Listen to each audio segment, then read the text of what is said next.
وبركاته soo dhawaada walaalaha qaaliga ah dhammaan waa wellbeing first hub oo idin leh kusoo dhawaada xarun caafimaad oo si dabiici ah oo la idinku baari doono si degdeg ah in yar ku ogow caafimaadkaaga dhammaantiis walaal waxaan idin haynaa in aad mashiino casriya oo laga leeyahay dalka Jarmalka company ayaan la shaqeynaa company Jarmalka waa complementary therapy waa system oo caafimaad oo Soomaalida ku cusub laakiin la adeegsado mashiinadaas casriga ah iyo daweyn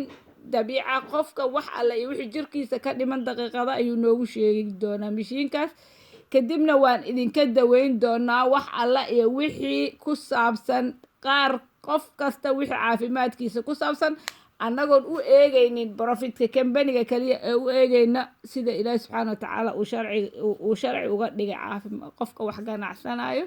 marka waxaan leenahay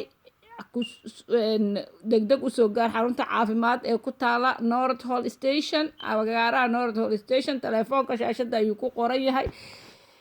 soo dhawow walaalka iyo walaasha qaaliga ahow dad badan ayaan ka helnay burooyin naasaha uga jiro dad badan ayaan ka helnay prostate si xumaan raba kuwaas oo aan ka daweynay falillahi alxamdu wal man sicir raqiis ah oo aad iyo aad waxaan ogahay walaalka aan rabin magac ma sheegi doono laakiin kaysaska aan qabanay waxaa ka mid ah nin 8 wadan aan u tagay in aan prostate iska daweeyay oo maanta Ilaahay subxaanahu wa tacaala uu u sakhiray inaan anagu ka daweyno gabdho kale ayaan iyagana jirkooda waxyaalo badan ka helnay wixii aan dhakhtarka oo bixis iyo maxay ahayto dhakhtar u baahan dhakhtarkaaga inaad ula tagtaan kugu advice gareyn doonaa wixii kaleeto oo maxay ahayto in oo aan anagu ka qaban karnana waa ka daweyn doonaa soo dhawaada walaalaha Soomaaliyeed ee ku dhaqan UK khaasatan London iyo agagaaraheeda wassalaamu calaykum waraxmatullaahi wabarakaatu waa Aamina advice oo leh khibrad caafimaad oo ka badan 35 sano oo caafimaadka caadiga ah iyo kan